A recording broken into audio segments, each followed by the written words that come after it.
it's important to have been through something yourself. I think there's something to people not holding enough respect for the word of someone who hasn't been through some trauma or some struggle.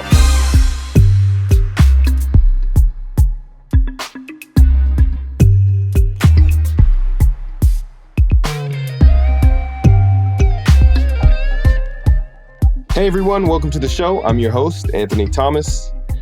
Have you ever seen somebody in an ad or on social media who appears to have everything together and you just think to yourself, wow, she seems flawless?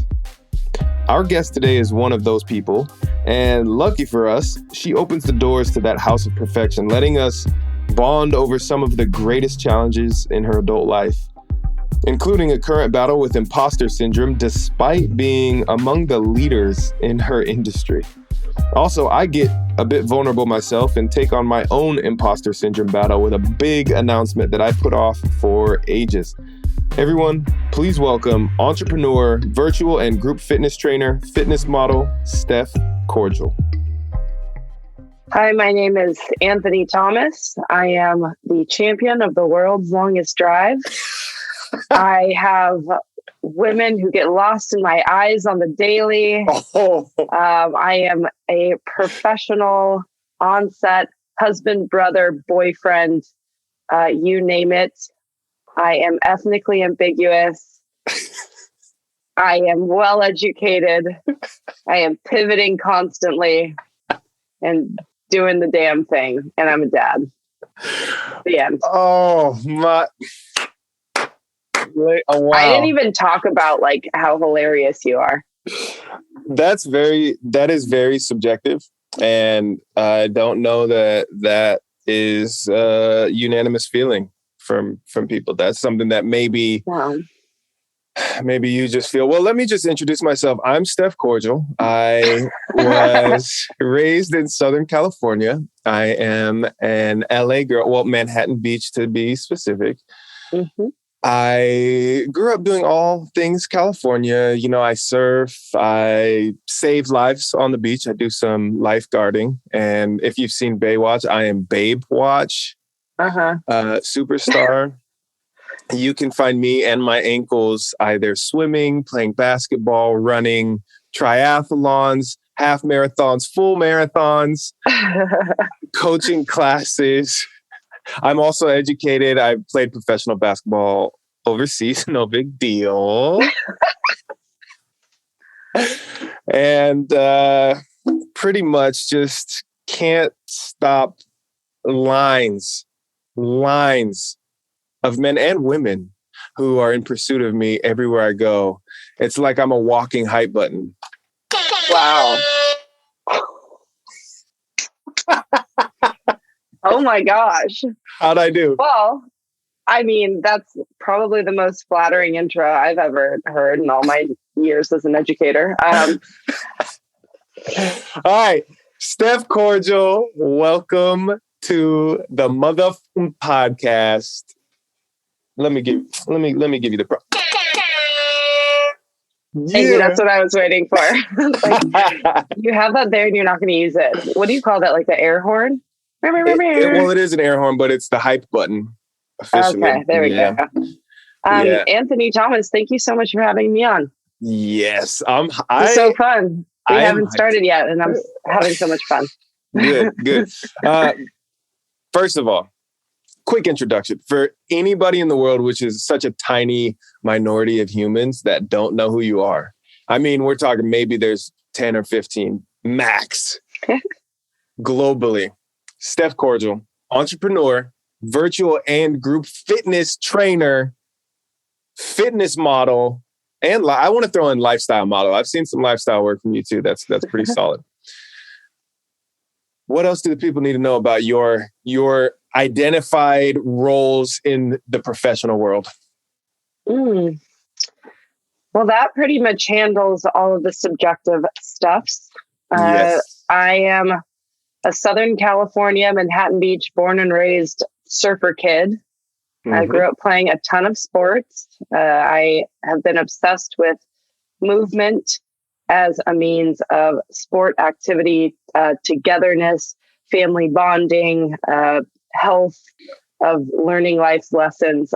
I can attribute all of my successes in relationships and all of that, and career wise as well, to just loving to move. So that, I think, is a centerpiece of who I am. I am, as you stated, a group and now virtual fitness instructor. I work for a company called Tone It Up. I work for a company called Viori Clothing and a couple of others that are centered around wellness from anywhere in the world. So we bring virtual workouts to your living room, try to keep people motivated and inspired to move their bodies in any way that is authentic to them. And it's interesting. My mindset has changed tremendously from pre-pandemic to where we are now in terms of what self-care is, what mental health is. And so I would say, in addition to someone who loves to move from Southern California, I'm someone who is a student of life and just constantly reframing and rethinking strategy to get people hooked on the movement that is required in their life to be as happy as they can be. Damn. I'm going to give you another hype button. Let's go. I've never heard somebody make moving their body sound so enticing.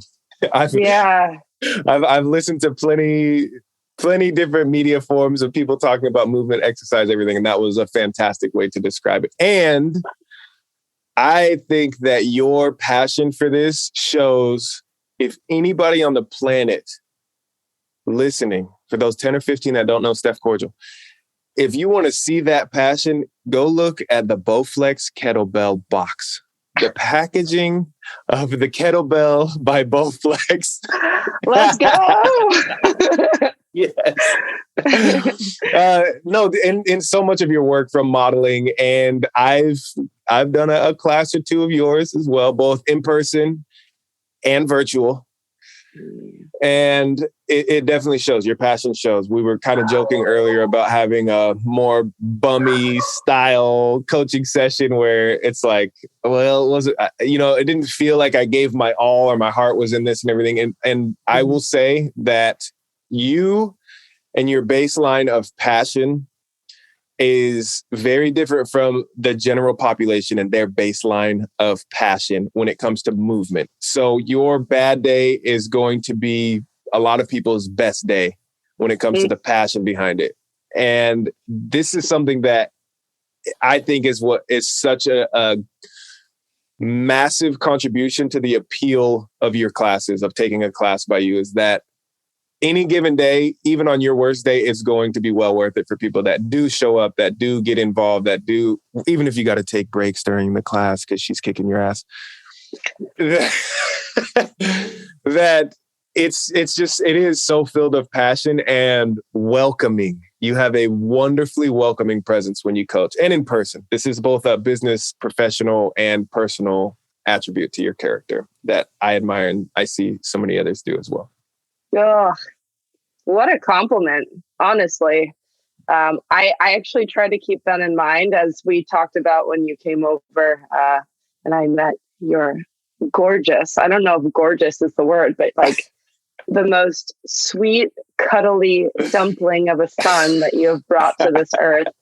When I got to meet Nija, we talked a little bit about imposter syndrome. And since our conversation, I've really been honing in on that and breaking it down in ways that now I can just take what you just said about me, all these lovely compliments, and just say, thank you. I am so fired up and passionate about getting people to feel energetically how I feel about movement and getting them excited to the point where, teach a man to fish so he can do it himself analogy. Yeah. I'm obsessed with that. I don't ever want to be someone that people rely on solely or too heavily. I want to be a teacher and a liaison into doing something that is free and good for yourself. Yes. Keeping it really, really simple. So I do agree with, when you say my worst days, or I set the standard pretty high energetically, I think in that I place a lot of pressure on myself to perform at a certain level. And I have to consistently remind myself that, number one, who cares? Number two, like, nobody knows what you're about to teach, or what, when you make mistakes. Mm-hmm. Three, people are just plain grateful to see a smiling face and to see someone who really genuinely cares about their well-being. I have, for better, for worse, developed such a strong sense of empathy since being a team athlete, since being a basketball player, where I can really feel and emote with my teammates. And that sense of teammate has transitioned from my teammates on the basketball team to now my clients in real life, or my coworkers, people that train at gyms, you know, someone on the other end of the screen who I know is going out and getting stronger day in and day out. You slay in the gym. And like, I feel that from afar. Magnet person. Oh, I love it. Thank you. I'm working on it. I just a couple of days ago, I stepped on the scale. I have one of those like Renfo scale to, measure your BMI. Yeah. And I'm at 15% body fat, which I want to preface this by saying, I don't feel as if that's terrible for where I'm at. I genuinely don't. That being said, my goal is about half of that. I enjoy walking around about 8%. I've been lower than that before, but 8% that's where I felt I was the most able-bodied in the gym, outside of the gym, where my energy levels were insanely high. My abilities to move my body in certain ways, whether it's really odd, like you're doing some sort of odd job, some yard work or building or something, and there's a movement you don't train in the gym. It's just an odd movement that you have to do to perform the task, and feeling really comfortable and confident in those. So at 15% right now, I feel as though I'm not the same killer in the gym that I once was yet, because I'm bringing it back. Yeah, I like that you are able to talk about all of that with this confidence and this like stoic smile on your face that just says, so what? You understand that life and fitness comes in phases, and you're a new dad, for God's sakes. Yes. You're constantly pivoting in what you're doing career-wise. World's longest drive, that is on and off, right? With COVID things happening. Sometimes you deal with injuries, but it's all the ebb and flow of things that you just cannot lose self-confidence over, because you have to give yourself time. And that is the only, variable. Yeah. You already are so confident that you're going to get it done. You're going to take the steps that need to be taken, but for sure. Time. For sure. Yeah. Absolutely. That's a big thing I have seen, and I'm sure you have too over the years. You see people that live in that, what I refer to or look back as the peaked in high school types, right? Where whether it's high school or not, whether it's really peaking in high school, or they're just saying, oh, I used to be this, I used to be that, I used to be this. And one very, very visible lesson of that in real life that I've seen is the process of having Nyjah, right? From Jeanette getting pregnant to where we are today, I've had more conversations around things that I never even heard of before, or things I never knew existed before, or experiences that I never thought that I would actually have interest in before. Yeah. And a lot of the fascination for me is seeing women who have had children, who have birthed humans, and feeling as though they're beating up on themselves so much, where they're, oh, I used to be this, I used to be able to do that. And they're really hard on themselves, which you and I both know, coming from the competitive athlete background and everything, that's a good thing to propel yourself in a lot of ways, but it can also be very damaging, where you have to give yourself the grace and the genuine consideration. There's no possible way, I'm telling you right now, mentally, I do not have the strength that Jeanette does to be where she is today physically. after having given birth, and even where she was a month and a half after giving birth, this girl kills it, right? Yeah. When it comes to working out, fitness, everything like this, there's no way I would be there. And the way she looks, okay, because mama.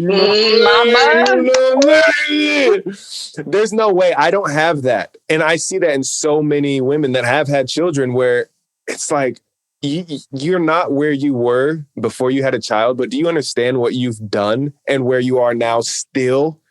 It's amazing. It is. Mama's got a killer instinct. Oh my goodness, seriously. Well, and so you are with, and your baby mama is an extraordinary woman. So yes. Shout out to Jay. Yes. If you're listening, holla. She does look fantastic. Her skin is glowing. But from the moment that I met her, you could just tell she's here to work. She's got the killer instinct. She does. It scares me at times, but don't tell her. And we won't tell her. You should live a little bit scared, Anthony. I know. She keeps me a little fearful. Yeah. But that's something that what I was getting at too with this is I love how you appeal to women in fitness and their fitness journey and their fitness pursuit, whether it's Tone It Up, whether it's your Viore classes, whether it's just you out and about and encouraging. You are somebody that I have been in many rooms, both physical and virtual. I've heard so many people talk about you. And one of the things they always talk about are your abs. They're like, oh my God, Stef's abs, right? And I've heard it both in a very jealous style way. I've heard it in a very encouraging way. I've heard it in a threatened style from a lot of people. And the one thing that I love about you that shows in all of your classes and shows in the work that you're doing with everybody you partner with is you are so welcoming and encouraging to people, no matter where they are at, no matter what level. It could be the most out of shape human on the planet. And Stef Corgel is going to find that positive thing about you and bring it to the surface and help drive your fitness journey from wherever the hell you might be right now. That's something that I have a new appreciation for, having seen the whole birthing process and, all of this stuff, where I can only imagine being a woman, young or old, who's been through everything, not just birth, but everything that life brings and whatever that means to your life experience, right? Everything that you've gone through. I can only imagine having somebody like you in the position and the people facing and on the billboards and Bowflex, everything, right? I can only imagine having somebody like you be genuine, because people can read bullshit, but be genuinely excited for me to get my first sit-up or my first push-up without using knees or whatever it may be. That I can only imagine what that would do in that position. And I love that you carry this passion out into the world.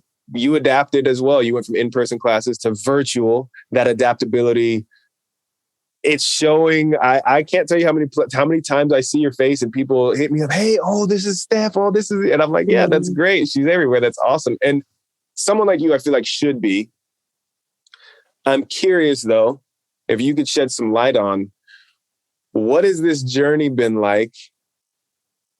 Because you and I, we met some years ago when you and I were both very early in our modeling life and career, whatever you want to project that as. We were very early then, and we've come a long way since then. I'm curious what you feel and how you felt in the evolution of Stef Corgel to where you are now that leads you to carry some level of imposter syndrome in the fitness world. We're going there.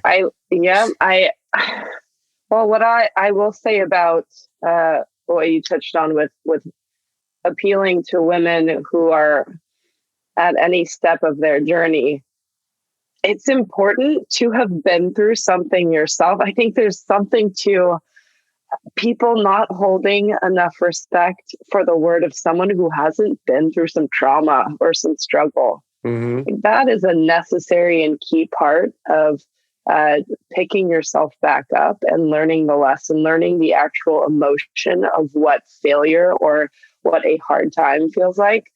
I would say starting in high school, I went from public school to an all-girls school, a very prestigious school out in West Hollywood or Hancock Park. And that is where I experienced a different kind of woman that was spicy, outspoken, hyper competitive, very quick to criticize, very quick to be negative.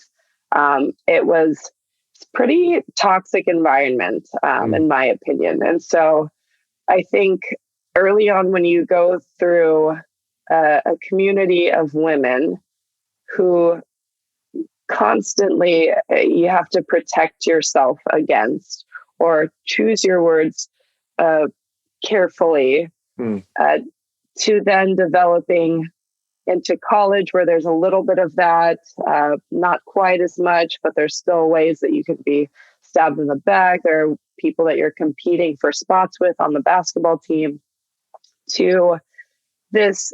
And I'm highly optimistic, but here we are, 2022, and the trendy thing right now, the cultural shift for women, not only in fitness, but in women's bodies in general, is to be really supportive and inclusive of each other. And that is so refreshing. It's the reason why we can now see campaigns on TV that really appreciate a postpartum body. We talk about miscarriage. We talk about eating disorders more, which was my personal experience out of high school transitioning into college. So talk about trauma and having understood what it's like to just have to go day to day saying, hey, like, you're going to get through this. You don't need to hold on and grip on so tight to this 0 to 100 mentality. There's somewhere in between that's going to be a really happy and mentally fulfilling place. So I think my personal journey, not talking about imposter syndrome yet, but in really developing this deep love for women, whatever step of their personal journey they're on, is because I have experienced many stages of what a community can be to you, how it can be toxic and destructive, and how if one person is brave enough to step in and say, hey, I understand you're not the elite athlete, or you're not the most on paper, most intelligent woman, or objectively beautiful woman, but you're badass. And I see you, and I acknowledge the things that you do bring. And hey, you're also really beautiful. Did you know that? It takes one person to just explain that, to announce that aloud. And all of a sudden you breed a culture of really positive women. And it's not false positivity at that point, because shit, she's been through something too. And so has she, and so has she. And we're all learning to love and hate our bodies in juxtaposition, and the freaking hormonal roller coaster that happens every day for us. You know? Yeah. It just takes experiencing those stages and knowing the negatives to be brave enough to host the positives. I love that. Oh my goodness. I love that. that is a picture painted so well that I'm just sitting here. There's so many things, from movies to real life experiences to everything, that I can just see. And there's so many moments, especially like you were saying, the communities in high school. I can't imagine, being at me at an all girls high school. Me at being at a honestly, like, we know you would thrive. Yeah. Okay. I can just think back to all of the treacherous things. Because I mean, teenagers, right? Jordan Peterson talks about the most treacherous group in society is teenage boys. It's a group of teenage boys, right? And not far behind that is just, I think, just teenagers in general. And I think back to all the crazy shit that people did, that I did too. I mean, luckily for me, I used to be a bully, like elementary, middle school. I was a bully. And there was a big shift. I talked about this a bit with my mom on the podcast, and there was a shift, and luckily she helped lead that to where by the time I was in high school, where it was really treacherous teenage time, and you had more abilities, right? You could drive or you can get around places. Luckily, I had it checked by then, and then I became the kind of enforcer for the downtrodden, things like this. But in that whole process of everything, and just hearing the stories and what people have gone through, and imagining, what about the stories that nobody actually shared? What about the stories that aren't out there, right? That nobody voiced or anything like this? There's so many different experiences that we have in life by the time we even get to adulthood, that a lot of people have had some really, really troubling experiences and never had somebody to just step in and even just say, stop. If somebody's being bullied, being, put down, whatever it is, people just having somebody say stop and put an end to it, let alone step in, say stop, get that shit to stop, and refocus, reframe your perspective to say, no. They are having you look the wrong direction. This is the direction you need to be looking, because you are incredible. I can't imagine the value that would provide if that truly continues to spread and spreads throughout society, right? Yeah. Now, granted, I mean, that's a very utopian world, and that's something as beautiful as that would be, it still doesn't shift or remove a whole spectrum, right? Our spectrum of the worst thing ever that happened to us and the best thing ever. There's always going to be the best and worst. Yeah. But if we can humans are humans. Yeah, exactly. We are imperfect beings, and that is for sure. And that's the beautiful thing. But, isn't it just like the most beautiful thing about society is also the worst? This is true. Yeah. But to be able to take a group of people, or take an individual, in your case, obviously a group of people, to take a group of people and be able to feed that on a weekly, often daily basis like you do, I think you're in a good space career-wise. I think you're in a good space ability-wise. And I know for a fact a lot of people agree with me.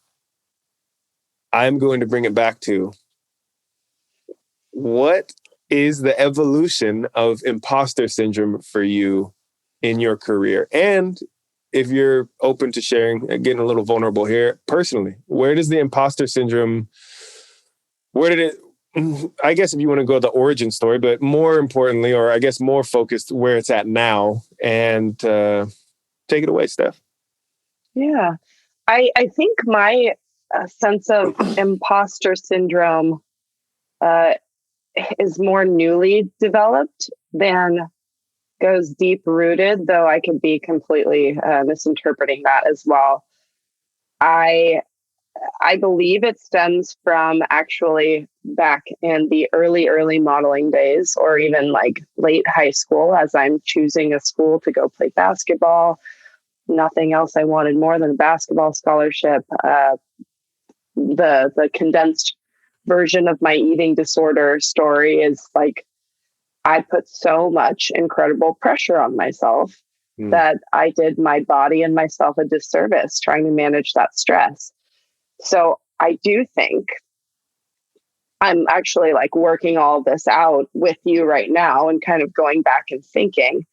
I have early thoughts of becoming a fitness model and being on billboards, being in magazines and on Bowflex boxes, knowing that I was only 2 or 3 years recovered from a full-blown eating disorder. So the person that should be the definition of health was truly, I held on to the past, but I wasn't healthy. I was still working through stuff. So it's always that sense of like, what if I'm found out? When are they going to rip me apart for what I truly am? I am this unhealthy. I am this stressed, anxious, overly competitive with self person.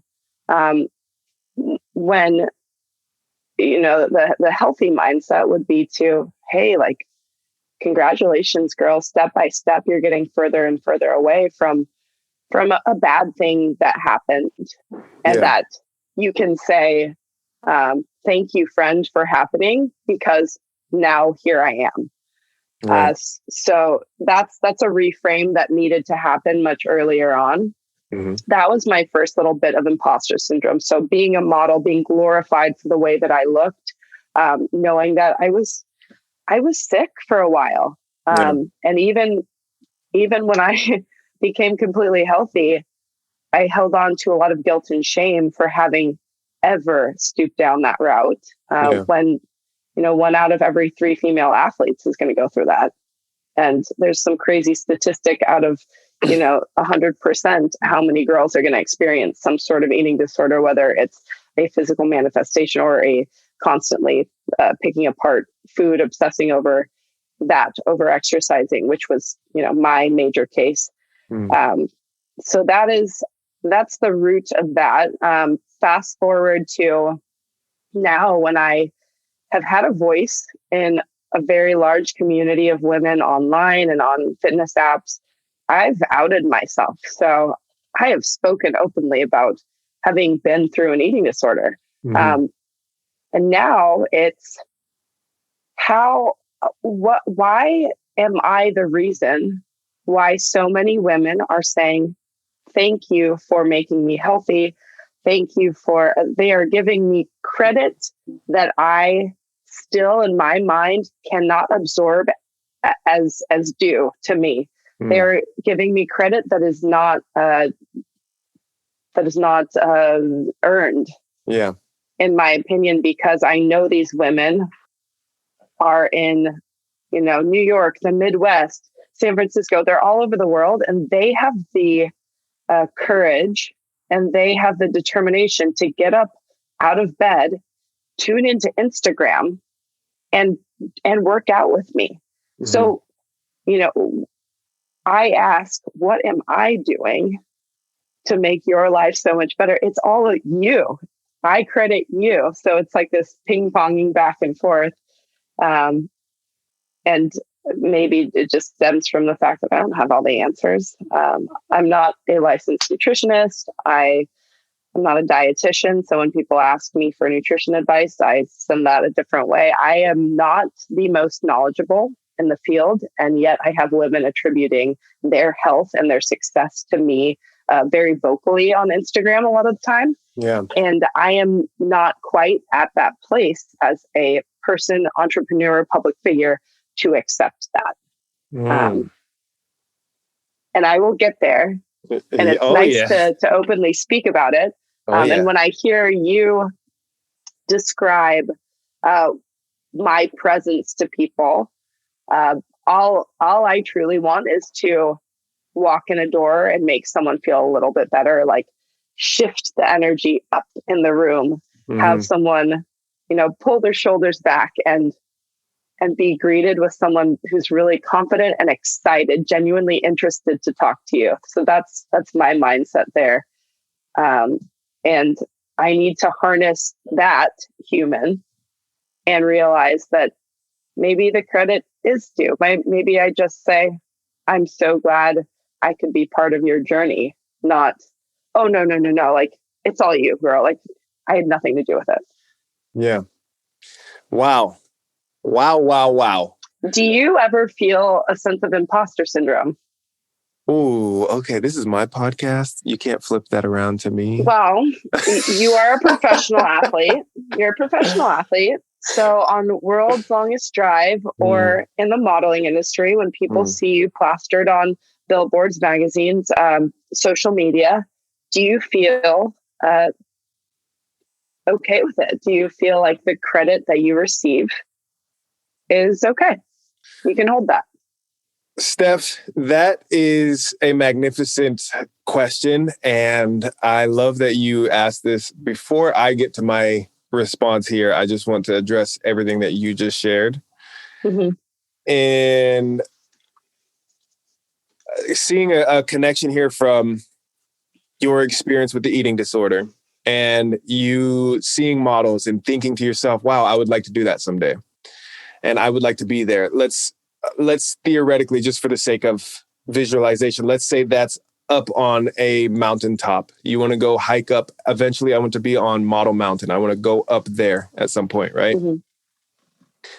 But where you were at that point, it was eating disorder central. You're in a sense, don't know what direction to even start to get up that mountain. You just see the peak and you're like, wow, that's a beautiful looking mountain from here. I don't even know which direction to start. But at that point, can you think back to somebody that you admired or that you looked up to that you were like, that is what I would love to be, or that is who I would like to be like? Sure. I think it's paramount for especially women to have mentors, female mentors, and strong female presence in their life. I have still a mentor today named Natalie Nakase. She assistant coaches for the Clippers. She's been in the game for like 15 years, just pushing the envelope for women and their presence in the NBA. She's someone that I've always looked up to. There's women in the fitness modeling industry, whether it's Danielle Facenti, Lauren Collins. There was a handful of fitness models that I really admired. Though I never tried to be a fitness model, I think that process happened, universe, manifestation.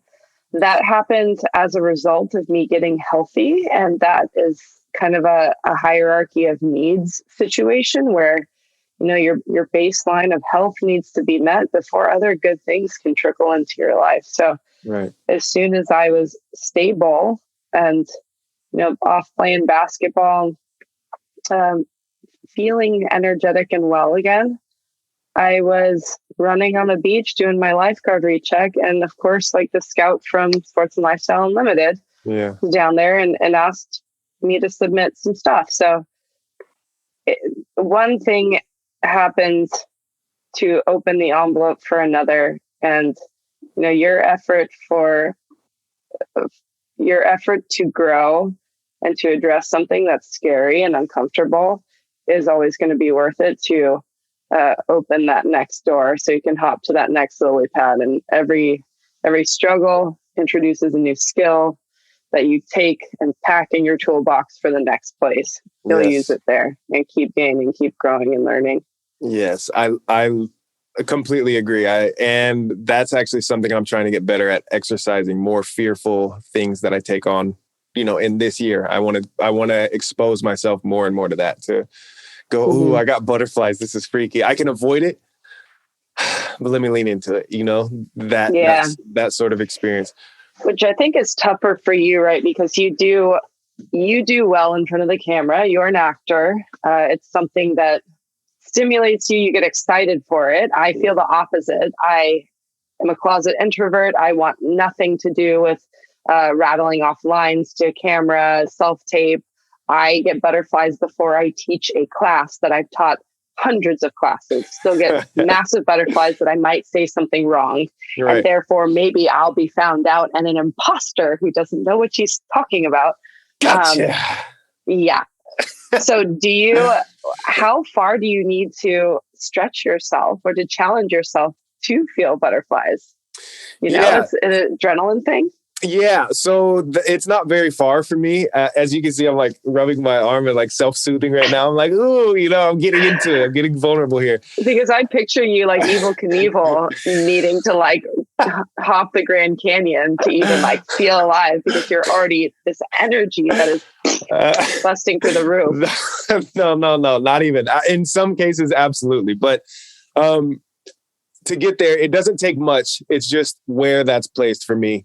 And to answer your previous question about imposter syndrome, I definitely feel it. And I'm in the middle of a storm of imposter syndrome in a lot of ways, which I'm, for the sake of transparency, vulnerability, and owning up to that experience and everything I talk about, that we talk about, that you talk about, I will share for the first time, publicly on this record, what exactly that is, because it's been ongoing for a few months now. But to the point of what I was bringing up earlier with, did you have somebody that you looked up to, right? When you were first thinking, wow, I'd like to get up on Model Mountain. Yeah. There were people that you were looking at that you just idolized. They were the epitome of what you wanted to be. They were everything. And that includes the flaws. But you didn't know what those flaws were. You see where I'm going with this? Yeah. Wow. you didn't know what those flaws were at the time, but it didn't matter because what you saw was enough to get you going. It was enough for you to say, holy shit, I'm going to take at least a step toward that. I don't know what direction or how to do it, but I'm going to go. And eventually you found yourself up on Model Mountain. And then you saw a bigger mountain and there were people that you looked up to that you're like, wow, these people in the fitness industry, they're on fitness apps. They're on the fitness boxes. They're on these things. They have all of these flaws. They have so many flaws. They will say the wrong thing in a workout class. They will say the wrong line at the wrong time. And all of these things that are so seemingly tumultuous in our minds, they will do these things and you will still look up to them because you're looking up to them for what capabilities and what abilities they have that they provide, not things they take away from. This is where it seems like you are right now. You are looking up to so many people, and it might be worth looking back down the trail to see, wow, this is how far I've come. And where I am now is the person I used to look up to. It could not be more eloquently put. That is extremely well said. And it's interesting because when you become friends with your idols and your role models, you realize right away they're not perfect. Yes. And yet you love them anyways. For sure. And so, having grace with yourself in that same abstract, it's one of those things like, do as I say, not as I do. Maybe I could give myself a break. Yes. I love that. Yeah. I think so. There's also something. So to get to your question, I've avoided it long enough. Thank you. I definitely feel imposter syndrome. The thing that I feel imposter syndrome around most, and this is what has been ongoing now since August, really. In August 2021, I decided I am going to start coaching. And this isn't fitness coaching. This is life coaching. What most people understand it as life coach. I have been building this out. I've been building in it. Thank you for the gentle applause. I've been building this out. It's already been built out in my head for years. I've even been coaching for years. I've literally been like a closeted life coach for years. I'm dead serious. I've coached people who are dealing with depression and the worst fitness shape they've ever been to getting to a psychology and a psychological state where they not only just feel that vibrance for life again.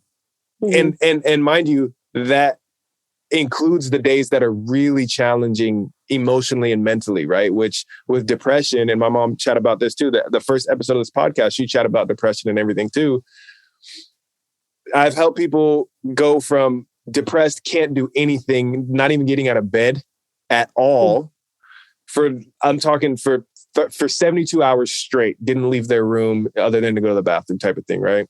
Into, wow, I've just dropped, some 40, 50 pounds. I'm stronger than I've been in years. And I've been smiling more than I can ever remember, right? To also the financial side of coaching somebody within a year in a professional world, going from, oh, here's my income. This is the most, I'm currently making the most I've ever made in my life, to tripling that income with their career. I've coached all of these different experiences and I've done many more over the years, but yet I sit here and since August, when I decided I'm going to launch a coaching business because I want to, much like yourself with fitness, I want to spread the joys and the things of life that I know I am damn good at helping people uncover. Because it's similar. It's not I made you fit. It's not I fixed your life. It's I happen to be very good. I am damn good at knowing what questions to ask or what things to point to or what tools, in a sense, right? A coach isn't the best player necessarily, right? Coach K of Duke, the winningest college coach. He's not the best baller. He just understands and sees the things that he needs to pull out of each athlete that say, oh, this is a blind spot you're not seeing. I'm going to show you how to reveal it to yourself and you take that shit and run with it. all Thank of that you is so much for sharing that. Holy moly. yeah, It's something that I kind of like, I assumed you would do. I didn't know that you've been coaching this whole time. I know you're incredibly motivational, outspoken. Like it just makes sense. So everybody, round of applause. But I do like the framework of you saying, I mean, is it fair to say that both you and I are the catalysts for people, or the icons for people to make positive change in their lives? Yes. And that's the hard part, right? Is okay, one day I'm going to have to own that identity. And so far I haven't had to, because A, I haven't made public about it. And B, the people that I've been coaching and everything like this, kind of under wraps or just private coaching sessions, things like this that I've been doing for years, I've never had to say, hey, I'm a coach. It's literally word of mouth. We get to talking, we get to, oh, wow, hey, that's some shit we can work with for sure. And that develops into the kind of coach-coachee relationship. But now with this decision, which I decided, the contract was set, I'm going to do this. The thing is that I've been avoiding, and that fear, those butterflies, is when do I actually share that? And when do I actually start putting that out there to people who don't know me? Who am I to tell anybody how to live? Who the hell am I? Man, does that resonate? Right. So, but it's so funny, you saying things about me and me speaking my truth about you. Like there's nobody better to learn or to vibe with or to energize with than you. I cannot see where you would have room for self-doubt, and you probably can't quite see that in me. Exactly.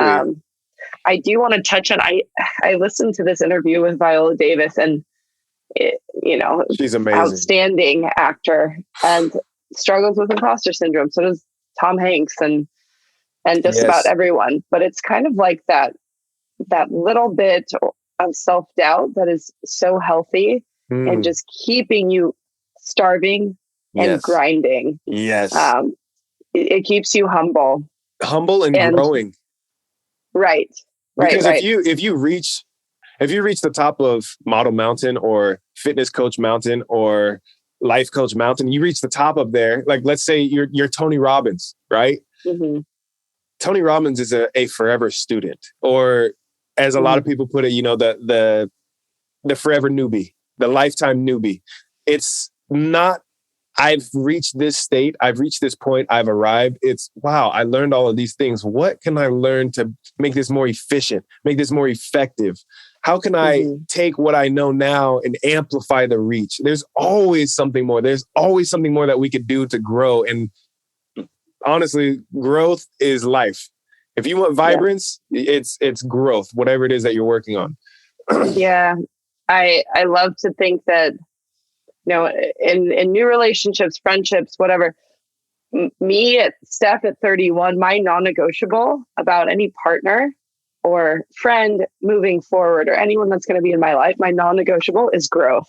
Yes. Like if you are not set on a track to get a little bit better, it doesn't have to be every day, but like if you are complacent with where you are, you are not a student. You think you know just about everything there is. You're not willing to be open-minded to new concepts, new topics, getting awkward and uncomfortable. Yes. Then I want nothing to do with you. Oh, I love that. I'm here to get weird, I love it. Yeah. I think that's a very powerful stake to drive into your life, to say, this is what is required for people that I'm going to allow into my life to give time to, which is interesting because it begs the question for you specifically. You have a lot of friends, you have a lot of acquaintances, you have a lot of people that you spend time with.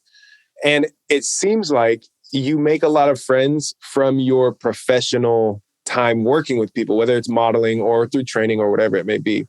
So I'm curious, where you draw your boundaries of, okay, this is friendship, or this is just, hey, we just happen to be in this place at this time, and I'm going to be here and give you my all, versus you're trying to hang out more, but you don't really grow, or you're not bringing value into my life. Not in the sense of, hey, you have to provide value in order to sit here, but more along the lines of your time is limited. So you have to give time where it's most deserved and most loved and appreciated and respected and reciprocated and all these things. How do you navigate your world of, holy shit, that's Stef Corgel. Hey, let's go up to her. Let's go take a picture. Oh, hey, now do you want to go get something to eat? Hey, let's go over here. Let's go do this. Versus, wow, I really enjoyed this person. I want to make friends with this person, even though we just met working. Yeah. I think as you get a little bit older, it just becomes more of a skill that you can vet people who are, who love the idea of you versus who really are inspired and love you. And that's probably more of a deep statement than it needed to be, but something that you want to hit that thing? Damn, that was beautiful. Can you repeat it one time just so people don't have to rewind it? That was... Sure. As you get older, you develop more of a skill set to vet friends and vet acquaintances, and you're more apt to decide who is interested in the idea of you or who is there to truly love you for all pieces of you. My goodness, that's literal life advice, not chapter of your life, not where you are right now. That's literal lifelong advice. Yeah. Wow. But the era of the 20s, you're just interested in different things. You're interested in materials and getting drunk. I'm still very interested in partying, of course. I love a good time. Yes. But it does matter the crew you're with. And I notice that more and more, that the dynamic of a group or the dynamic of your friendship or partnership with someone is the reason why things are magical.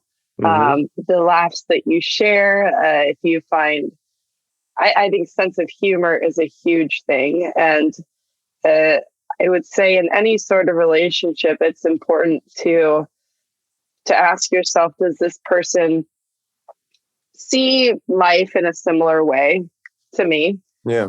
Obviously being open-minded to things that they bring, but do we generally see the world, kindness, being environmentally savvy, those kind of things, politically similar in nature? And can they make themselves happy on their own? Are they a magnet for happiness on their own? Or are they trying to reap and draw everything out of me?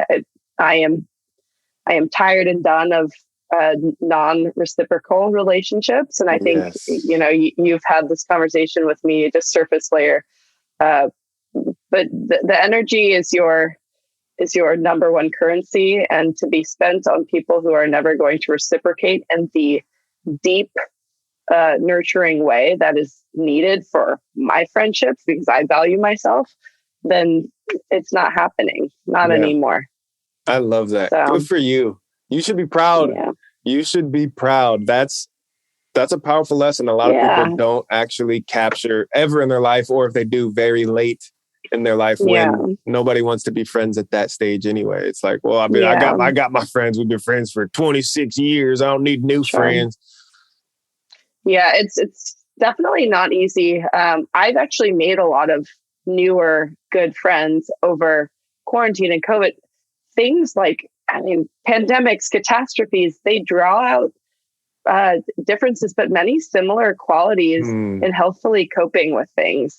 Yeah. And I've definitely developed a really strong group of girlfriends that are interested in fitness, that it doesn't feel like the obligatory relationship that you would have with a high school friend or whatever. There are people that are growing on the same trajectory as you for this chapter. And that could change next chapter, but the ebb and flow of life and friendships and relationships, people enter and exit your life when they're supposed to, appropriately. So for sure, holding on to that. I love it. And that's something that also one of my best friends, longest friends, actually, Charles Richardson. I had him on the podcast, the U.S. Air Force. I loved that episode. Oh, man. Well, I'm glad you listened. You were so funny. I listened to my lifeguard tower and I was cracking up. Well, yeah. So one of the things that he said that stuck with me, because I was talking to him about your classical friends, the older friends that you've had forever versus your neo friends, your newer friends. And the one thing, and I think of this all the time, it's helped guide me in recent friendships that I've had to kind of distance and step away from, and just, it's not being reciprocated, right? The one thing, it's super easy, that he said that stuck with me is strength over length.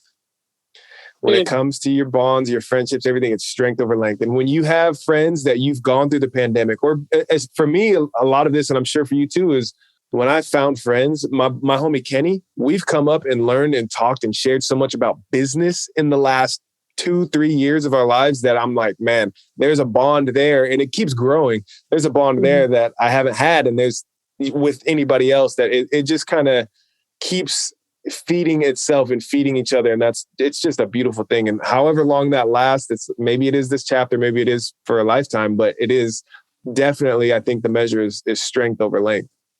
Yeah, I love that.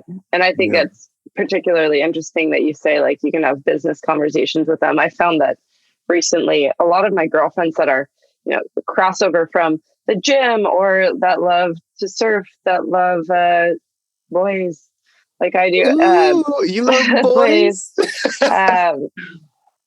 The people that you could actually have a business conversation with and spark some inspiration in that regard, because that's actually what is one of the very high ranking important things to me right now. Establishing a career, dabbling in different things, being entrepreneurial, and just expanding my language around business without having gone to business school. Right. So like-minded individuals that you can do everyday things with, as well as have these business conversations in a non-competitive manner. Yes. So crucial. I think that's what, the 30s are for. Right. That's a key point that you mentioned there, that is notable. It's something to really count, is non-competitive nature. There's a difference when you're talking to people and it's like, oh, okay, let me write all these things down. I'm getting some insider info from you, and I'm going to deploy this on my own, versus, hey, what do you have going on in your business that is a challenge that maybe I can throw some ideas out that help you, or the conversation going that way, where it's, what can I bring to the table? This gentleman, I think it's Dr. Dennis Kimbrough. He has, I believe it was him. He has this saying that I think is powerful, where he's like, the reason you can't get a seat at the table is because you're showing up to the picnic without bringing food. You don't have anything to contribute. So in this essence, you want to be in a non-competitive nature where you show up and you say, hey, look what I brought. Yeah. And then, you get that seat at the table, that sort of thing. Okay. Well, let's wind this thing down, because I know you're a busy gal. I don't want to take up a ton of your time. I enjoy talking to you, Anthony Thomas. Oh, I love it. This is one of those strength, not length things. Yeah. Well, we'll get in there. I feel like when I chat with you, it naturally gels. Yeah. Janelle as well. Like, it's just so easy to connect with both of you. She sent me a podcast the other day, actually, about imposter syndrome, and that was incredibly helpful. If you heard her today, it's like, okay, Jeanette, I'm short on time. I don't have, I know you want me to listen to that podcast, because I told her, as I was building the episode out, I'm like, yeah, we're going to talk about this. It's like, you should listen to this. I'm like, listen, I don't have the time to do that today. Although I totally did. We were in the car driving. It was plenty of time. But yes, she's been raving for me as well, because you and I in that same boat right now of imposter syndrome. Yeah, she's freaking magnificent. Okay, I'm going to rapid fire some things to you. Take all the time you want. I've got time. I just want to respect your time. But I'm going to rapid fire a few things, because I think these are key things I added just for you into my show notes that I'm like, oh, I got to get to these. Purple, 5'7". Oh. Pepper. How'd you get these? Beach. And that wraps up this episode. Somebody leaked my questions. All right, here we go. Stef Corgel, if you weren't training / modeling, what career path would you choose? Ooh. 4-year-old Steph would have said, I want to be a gardener. I think I would, I love I it. would be, if I wasn't a trainer, I would be in orthopedics, or I would have been an understudy for my mom, who's a periodontist and oral surgeon. I love it. Oh, that's another question. When are you going to start the Joan documentary? When are you going to create that? Oh my gosh. That's a missed opportunity. I should have started it during quarantine. For those listening, my mom is 72 and the spunkiest woman you've ever met. She just is vivacious and is frustrating and such a beautiful person. I can't even put it into words, but she's very fun. I love it. I love it. Do you speak Japanese, or what level of Japanese do you understand or speak? Skoshi. I speak no Japanese. What I said was a little bit, but I don't speak Japanese. I have a few family members in Tokyo, and most of the Japanese relatives live in either Fresno or on Oahu. Oh, Chihu. Yeah. Okay. So they're, Japanese Hawaiians. Yes. Yeah. Very familiar. Okay.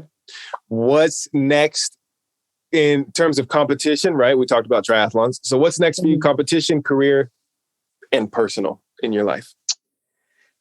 I'd like to run New York Marathon this year. Is that in November? I said I was never going to run a marathon again. I was in New York when the marathon happened, and there is this undercurrent and pulse throughout the city that is unmatched. There's this crazy energy. People warming up the day before. We biked through the finish line just to check it out the day after. And man, yeah, New Yorkers they pack some heat. Yeah. Okay. That's good. So I was inspired to do that. I think a little coast to coast action, because I did LA Marathon in 2019. Right. Oh, I love this. Okay. New York City Marathon. So that's competition wise. What about career and personal? What's next for you? Yeah, I recently switched my description, and this may sound very corny. I switched it from fitness trainer to entrepreneur, because that's how I truly feel. I'm a well-rounded person. Fitness alone does not fill me up. It's more of the motivational aspects and how fitness and movement tie into making your entire life a little bit more efficient and inspired. So I would like to invest in a couple companies this year. I would like to, work on some extending some contracts that I'm currently in, because I really do believe in certain products and lifestyles that these brands are bringing. I think there's a deeper level of authenticity with some of the brands that I have partnered with. So looking forward to living the brands in the most natural way I know how, which makes, sharing stuff on Instagram, posting things, makes it so easy when it is your life. Yes. I love that. And I think this is something, this is what I've stressed for years. And this is where, if you go on my Instagram, you go on any social thing I have had ever, anywhere, anytime, there's nothing on there that I've shared that I genuinely didn't like or love. And if I did share it, then I was talking about how I didn't like or love it. It's all very genuine. I'm very particular about this. And I see that with you too. It doesn't seem like you go, oh, somebody wants to pay me to post their thing on here, so let me just take their money and post the thing on here. It's you have a very beautiful value to you that in the social media world, that a lot of people missed. Especially a few years ago when the whole influencer wave first started rolling in and everybody was jumping on anything. It seems as though the authenticity missed so many people, but that's something you have carried. And it's nice to see you actually partnered with brands that like this now, instead of just a post here, a post there. It's something that you are in a lot of ways parallel lifestyle and belief system living in this chapter of your life with them. So that's awesome. That's truly it. And I can't, in opposition, I can't always say that I haven't done the one-off post thing, but trial and error, that's a learned, less mature version of who I am now. I will only post products that I am taking, that I am wearing. But I also understand that I have a roof over my head. I have good friends and a supportive community. I am not starving or struggling. So for me to be able to kiss one-off deals and that kind of money goodbye is a privilege that I'm very aware of. Yes. So I would never hate on someone who is taking the one-off deals, who's really grinding and hustling for things that maybe don't really sit well with them. I don't agree with it. I understand it. Agreed. That's a good distinction. Very much agreed. Yeah. What about personal? What's next in Stef Corgel's personal life? Ooh, goodness. I've recently had another run around the sun. I'm getting into what I think is going to be what I know to be a really exciting next chapter with a wonderful person, a brand new relationship, and a person that I feel is truly infusing himself in every aspect of my life, wants to be there, wants me to be there. There are times, and it's not anything to do with my past partners, but there have been times where I feel that I overstay my welcome, that I eventually won't be enough to have a seat at the table. And I'm dismissing all of that, because if someone, like I said, loves me, not just the idea of me, they're going to want me there. They're going to want to build with me. So yes. I think I really found an exciting new person to share some time with coming up. Oh yeah. Dot. Oh yeah. To be continued. Who is probably the biggest inspiration behind running New York Marathon. Oh, I love that. Yeah, I think if I can keep up with him, we'll knock it out of the park. I love that. Beautiful. Beautiful. Okay, just a couple more and we're out of here. Yeah. I'm just trying to think of what order I want to put this in, because I'm going to try to catch you. I'm going to try to catch you here for a strong send off. Do your worst. What? Hurt me. What is something most people don't know about you that is a trait you love about yourself? I gave away the ankle thing. I think most people know that about you. Dang it. A trait about yourself, and it doesn't have to be physical, but something about yourself most people don't know, but you love about you. Everyone knows I have small ankles. Everyone knows I eat an obscene amount of chocolate per day. Let's think about this. I would say it's something that I am embracing and working on. Most people don't know that I have a deep fear of public speaking. I am deathly afraid of standing in front of a crowd. I don't know if it has to do with being judged or any of that, but I would rather swim with sharks than give a speech. Or on some days, I feel that way even before I walk into Barry's and teach a class. So what I love about that is the consistent effort to lessen that fear every time I step into the room and practice. I love that. That's powerful. That's powerful. You keep taking that on head on. I love it. Last question. How can anybody listening,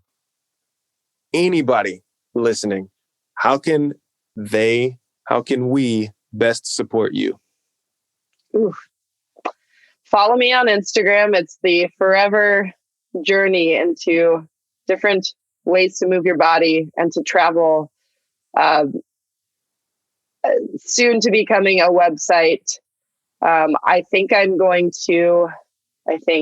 what I have planned for 2022 is potentially live workouts, potentially traveling and maybe touring a little bit, and just trying to connect with the people that I've really missed having that, tangible feel with through the other end of the screen. So I'd like to be present in other places you can support me by showing up and showing some enthusiasm, whether it's in person or online. Sharing your story. I'll keep being very honest on social and sharing mine. So, yeah, that is how. And you can listen to Anthony's podcast or check out his coaching offerings. Oh, because I am so damn proud of you, and I could not be more excited for what is about to explode and envelop some potential more imposter syndrome. But it's a brave first step, and it's going to keep flowing from there. I love it. I love it. I love it. Thank you. I, for one, definitely plan to be at one of these live workouts. I hope you do tour. Steph, I freaking love you. I love you, Tony. Whew. What a treat. Steph, thanks so much for joining and for pushing me to overcome my own battles. You can find Steph on Instagram at Stef Corgel. That's STEFCORGEL, where she will be sharing all the info on her upcoming traveling body movement parties. Yes, that's what I'm going to call it. Steph, thanks also for helping me overcome my own battles and pushing me here. I am going in on this. So I'm here to help you get a hold of that life that you quit chasing some time ago. If you're interested in teaming up to level up your life, message me to set up an intro call. All this is, we break down what it would look like to work together, and we find out if this really would be the best fit for you. And if it's not everybody is for everybody. But if it's not, this is where I can help at least point you in the right direction. There's a good community of people out there that are here to help and help you level up. If I'm not the best fit for you, I am not offended by that one bit. I just want to help you have your breakthroughs, so I'll help point you in the right direction.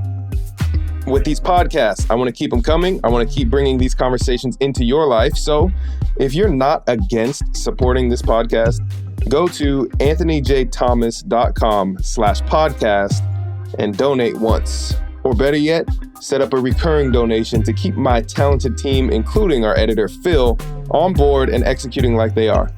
Don't forget, state your appreciations from today and live powerfully, my people. Much love. Peace.